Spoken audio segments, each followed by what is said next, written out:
നമസ്കാരം. നമ്മൾ കഴിഞ്ഞ ദിവസം നടത്തിയ വീഡിയോ, അതായത് ഏജൻസിനെതിരെ നമ്മൾ കൃത്യമായിട്ട് അവർക്കെതിരെയുള്ള വിമർശനങ്ങൾ നടത്തിയ ആ വീഡിയോ, അത് വളരെയധികം വലിയൊരു വിജയമായിരുന്നു. കാരണം ആ വീഡിയോയ്ക്ക് ശേഷം അതിൻ്റെ റീച്ച് വളരെ വലുതായിരുന്നു. വളരെ കുറഞ്ഞ സമയം കൊണ്ട് തന്നെ അത് എത്തേണ്ട തലങ്ങളിൽ വളരെ കൃത്യമായിട്ട് എത്തി എന്നുള്ളത് വളരെ എടുത്തു പറയേണ്ട ഒരു കാര്യമാണ്. അതിനുശേഷം ഇതേ ഏജൻസ് തന്നെ രാഷ്ട്രീയക്കാർ മുഖേനയും അതുപോലെ തന്നെ ഉദ്യോഗസ്ഥർ മുഖേനയും നമ്മുടെ ഈ പ്രവർത്തനത്തെ തടസ്സപ്പെടുത്തുന്നതിനുള്ള എല്ലാ ശ്രമങ്ങളും നടത്തുകയുണ്ടായി. എന്നാൽ വളരെ കൃത്യമായിട്ട് നമ്മൾ പറയട്ടെ, യാതൊരു ഭീഷണിക്ക് മുമ്പിലായാലും യാതൊരു തരത്തിലുള്ള വശംവദലാകാനോ നമ്മൾ ആരും തയ്യാറല്ല എന്നുള്ളത് വളരെ കൃത്യമായിട്ട് നമ്മൾ രേഖപ്പെടുത്തട്ടെ. നമ്മൾ ഇറങ്ങി തിരിച്ച ഈ ഒരു പ്രവർത്തനം വളരെ കൃത്യമായിട്ട് നമ്മൾ മുന്നോട്ട് കൊണ്ടുപോകും. ഞാൻ ഒന്നുകൂടെ കൂട്ടിച്ചേർക്കട്ടെ, കാരണം ഈ ഏജൻസിന്റെ ഈ ഒരു പ്രവർത്തനം മൂലം ജോലി നഷ്ടപ്പെട്ട ഒട്ടനവധി ആളുകൾ ഈ വീഡിയോ കണ്ടതിന് ശേഷം നമ്മളുമായി ബന്ധപ്പെടാൻ ഇടവന്നു. എനിക്ക് പേഴ്സണലി അറിയാവുന്ന ഒരുപാട് കേസുകൾ ഇതിനോടകം തന്നെ നമ്മുടെ കയ്യിലുണ്ട്. എന്നാൽ അവർക്കൊക്കെ നീതി വാങ്ങിച്ചു കൊടുക്കാൻ പറ്റുന്ന തരങ്ങളിലേക്ക് പോകാനായിട്ട് എല്ലാവിധ ശ്രമങ്ങളും നടത്തുമെന്നുള്ളത് ഞാൻ വീണ്ടും വീണ്ടും ആവർത്തിച്ച് പറയുകയാണ്. കാരണം ഏജൻസി നടത്തുന്ന ഈ കൊള്ള ഒരു കാരണവശാലും നീതീകരിക്കപ്പെടാനാവുന്നതല്ല. 2.5-3 ലക്ഷം രൂപ വാങ്ങിച്ച് ഈ പറഞ്ഞ രാജ്യത്തേക്ക്, ഈ മാൽദീവ്സിലേക്ക് എത്തുമ്പോൾ അതിനാവശ്യമായിട്ടുള്ള എല്ലാ കാര്യങ്ങളും ചെയ്തു കൊടുക്കണം. അതല്ലെങ്കിൽ അവർക്ക് ഫോൾസ് ആയിട്ടുള്ള ഒരു തരത്തിലുള്ള ഇൻഫർമേഷനും അവർക്ക് കൊടുക്കരുത്. കൃത്യമായ വിവരങ്ങൾ നൽകിക്കൊണ്ട്, കൃത്യമായ രീതിയിൽ സപ്പോർട്ട് നൽകിക്കൊണ്ട് ഇങ്ങോട്ട് വരുന്ന ഓരോ ആൾക്കാരെയും അവര് ടേക്ക് കെയർ ചെയ്യണമെന്നുള്ളത് അവരുടെ ഉത്തരവാദിത്തമാണ്. അല്ലെങ്കിൽ എന്തിനാണ് ഈ 2.5-3 ലക്ഷം രൂപ അവർ വാങ്ങിക്കുന്നത്? ഇല്ലേ? അപ്പോൾ അതുകൊണ്ട് തന്നെ ഏജൻസിനോട് വളരെ കൃത്യമായിട്ട് പറയട്ടെ, നിങ്ങൾ വളരെ കൃത്യമായിട്ട് സർവീസ് നടത്തുന്ന ആൾക്കാരാണോ? നമുക്കൊരു പ്രശ്നവുമില്ല. നമ്മൾ ആരും തന്നെ നിങ്ങളെ തടയാനായിട്ട് ഉദ്ദേശിക്കുന്നില്ല, അല്ലേ? നിങ്ങൾക്ക് വളരെ കൃത്യമായി നിങ്ങളുടെ സർവീസ് ചെയ്യാം. പക്ഷെ ആ സർവീസ് ചെയ്യുന്ന സമയത്ത് ആ സർവീസിനോടനുബന്ധിച്ച് നിങ്ങൾ വാങ്ങിക്കുന്ന തുകയ്ക്ക് കൃത്യമായ ആനുപാതികമായ കാര്യങ്ങളും കൂടി നിങ്ങൾ നടത്തി കൊടുക്കാനായിട്ട് നിങ്ങൾ ബാധ്യസ്ഥരാണെന്ന് മാത്രമേ നമ്മൾ ഓർമ്മിപ്പിക്കുന്നുള്ളൂ. അതുകൊണ്ട് തന്നെ അവരോട് ഒരഭ്യർത്ഥന, അതുപോലെ തന്നെ അത് ഭീഷണിയായിട്ട് എടുക്കേണ്ട ആവശ്യമില്ല, ഒരു അഭ്യർത്ഥനയായിട്ട് തന്നെ കണക്കാക്കിക്കോളൂ. ഈ ഒരു നിമിഷത്തേക്ക്, താൽക്കാലികമാണെങ്കിൽ കൂടി ഈ ഒരു നിമിഷത്തേക്ക് നിങ്ങൾ എന്ത് ചെയ്യുക? ഈ പറഞ്ഞ റിക്രൂട്ട്മെന്റ് താൽക്കാലികമായിട്ട് നിർത്തിവെക്കുക, നമ്മളെ പ്രവർത്തനത്തോടൊപ്പം നിൽക്കുക. ഇനി തുടർന്ന് നിങ്ങൾ ഈ പ്രവർത്തനങ്ങൾ ചെയ്യുമ്പോൾ ഒരു കാര്യം പ്രത്യേകം ശ്രദ്ധിക്കണമെന്ന് വീണ്ടും ഒരു അപേക്ഷയും കൂടി. അത് മറ്റൊന്നുമല്ല, നിങ്ങൾ വാങ്ങിക്കുന്ന തുകയ്ക്ക് വളരെ കൃത്യമായ സർവീസ് നിങ്ങൾ കൊടുക്കുക. ഇവിടെ വന്ന് 3-ാം മാസം ജോലി പോയ ആളുകളുണ്ട്.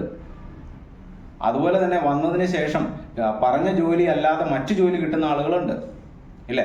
ഫേക്ക് ഡോക്യുമെന്റ്സ് സബ്മിറ്റ് ചെയ്ത കേസുകളുണ്ട്. ഇതൊക്കെ വളരെ കൃത്യമായ രീതിയിൽ ആളുകൾ മുന്നോട്ട് വരാനും അത് പറയാനും തയ്യാറായാലത്തെ അവസ്ഥയൊന്ന് ആലോചിച്ച് നോക്കിക്കേ. അവരനുഭവിച്ച മാനസിക വ്യതയെക്കുറിച്ചൊന്ന് ചിന്തിച്ചു നോക്കിക്കേ, ഇല്ലേ? ഇതൊക്കെ നമ്മുടെ ഈ പ്രവർത്തനത്തിന്റെ ഭാഗമായിട്ട് നമ്മൾ മനസ്സിലാക്കിയ ചില കാര്യങ്ങളാണ്. അപ്പോൾ ഇനി അതിനോടൊപ്പം തന്നെ ചേർത്ത് നിർത്തേണ്ട വളരെ പ്രധാനപ്പെട്ട ഒരു കാര്യം, നമ്മളുടെ ഈ 1 മാസം നീണ്ടു നിന്ന പ്രവർത്തനത്തിന്റെ ഫലമായിട്ട് നമ്മളെ സഹായിച്ച എല്ലാ രാഷ്ട്രീയ പ്രവർത്തകരും ഉദ്യോഗസ്ഥരും ഇതിനുവേണ്ടി ഇടപെട്ട നമ്മുടെ ഈ ഒരു വലിയ കൂട്ടായ്മയും അതൊരു വലിയ വിജയത്തിലേക്ക് നീങ്ങുന്ന ഒരു കാഴ്ച നമുക്ക് ഇടക്കാലം കൊണ്ട് കാണുകയുണ്ടായി. ഒരു ആശ്വാസം എന്നുള്ള നിലയിൽ $150 ആയിരുന്ന ആ റെമിറ്റൻസ് തുക ഇന്ന് 300 ഉയർത്താനായിട്ട് സാധിച്ചിട്ടുണ്ട്. പക്ഷേ ഇതൊരു ആശ്വാസം എന്നുള്ള തരത്തിൽ മാത്രമേ നമുക്ക് കാണാൻ പറ്റൂ. കാരണം നമുക്ക് കിട്ടുന്ന സാലറി വളരെ കൃത്യമായിട്ട് യാതൊരുവിധ ബുദ്ധിമുട്ടും കൂടാതെ നമുക്ക് നാട്ടിലെത്തിക്കാൻ പറ്റുമ്പോൾ മാത്രമേ നമ്മളെ പ്രവർത്തനം വിജയിക്കുകയുള്ളൂ.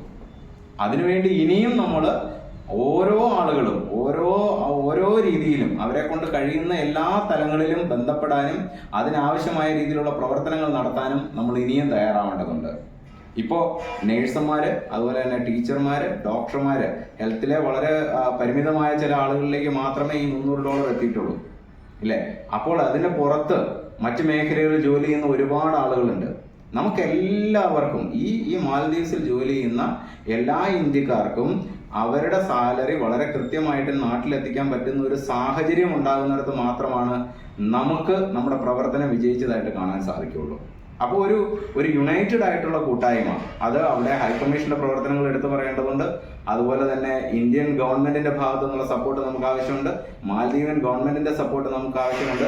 ഏത് തരത്തിലായാലും നമ്മളുടെ സാലറി നമുക്ക് കൃത്യമായിട്ട് നാട്ടിലെത്തിക്കാൻ പറ്റുന്ന ഒരു സംവിധാനം ഉടൻ തന്നെ റെഡിയാക്കി എടുക്കണം. അല്ലെങ്കിൽ അതിനുള്ള എല്ലാ സാധ്യതകളും തുടർന്ന് കിട്ടണം എന്നുള്ള ഒരു ആവശ്യമാണ് ഇനി നമുക്ക് മുന്നോട്ട് വയ്ക്കാനുള്ളത്.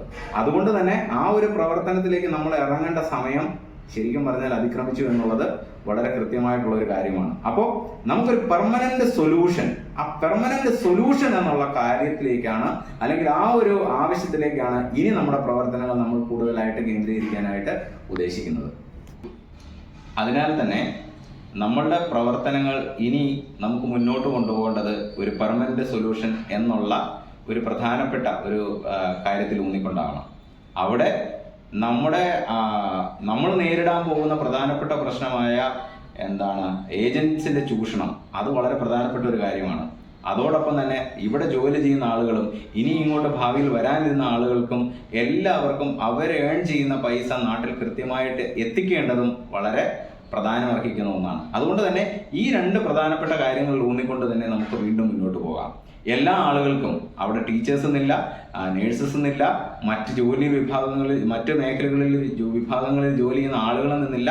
എല്ലാ ആളുകൾക്കും നമുക്ക് ഒരു കൃത്യമായ ചാനൽ വഴി അതെന്തുമാകാം ആ ചാനൽ വഴി നമ്മളിവിടെ ഏൺ ചെയ്യുന്ന പൈസ കൃത്യമായിട്ട് നാട്ടിലെത്തിക്കുന്ന ഒരു സംവിധാനം ഏർപ്പെടുത്താൻ ഈ പറഞ്ഞ ഇന്ത്യ ഗവൺമെന്റിനോടും അതുപോലെ മാലദ്വീപിയൻ ഗവൺമെന്റിനോടും ഹൈക്കമ്മീഷൻ ഉൾപ്പെടുന്ന ഉദ്യോഗസ്ഥ വൃന്ദത്തോടും നമുക്കെല്ലാവർക്കും ചേർന്ന് നിന്ന് നമ്മുടെ പ്രവർത്തനത്തിലൂടെ അവരെ സഹായിച്ച് നമുക്ക് അത്തരം ഒരു ചാനൽ ഓപ്പൺ ചെയ്ത് കിട്ടുന്നതിന് വേണ്ടിയിട്ട് നമ്മുടെ പ്രവർത്തനങ്ങൾ വീണ്ടും ഊർജ്ജസ്വലമായിട്ട് നമുക്ക് തുടങ്ങേണ്ടത് സമയമായിരിക്കുന്നു.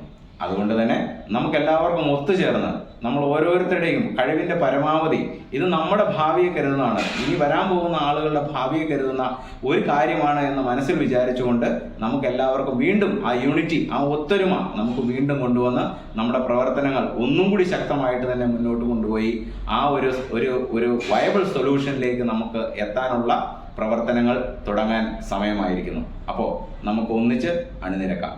നന്ദി.